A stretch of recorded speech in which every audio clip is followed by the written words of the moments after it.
ಶ್ರೀ ಆದಿಚುಂಚನಗಿರಿ ಮಹಾಸಂಸ್ಥೆ ವತಿಯಿಂದ ಇದೇ ಪ್ರಪ್ರಥಮ ಬಾರಿಗೆ ಮಕ್ಕಳ ಕನ್ನಡ ಸಾಹಿತ್ಯ ಸಮ್ಮೇಳನವನ್ನು ಏರ್ಪಡಿಸಿದೆ.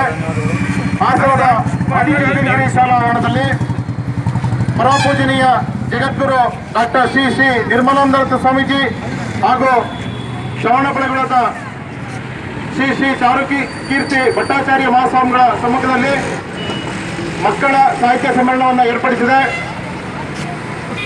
ಇದು ವಿಶೇಷವಾಗಿ ಕನ್ನಡದ ಅಭಿವೃದ್ಧಿಗೆ, ಕನ್ನಡವನ್ನು ನೆನೆಸುತ್ತಾ ಮಕ್ಕಳಲ್ಲಿ ಕನ್ನಡ ಆಸಕ್ತಿಯನ್ನು ತುಂಬಲೋಸ್ಕರ ಸ್ವಾಮೀಜಿಯವರು ಈ ಕಾರ್ಯಕ್ರಮವನ್ನು ಏರ್ಪಡಿಸಿದ್ದಾರೆ.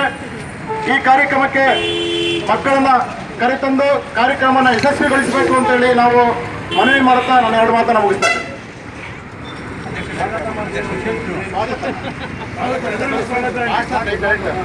ಕನ್ನಡ ಸಾಹಿತ್ಯ ಪರಿಷತ್ ಅಧ್ಯಕ್ಷ ಶಿವಮೂರ್ತಿ ಅವರು ಮಾತಾಡೋದು.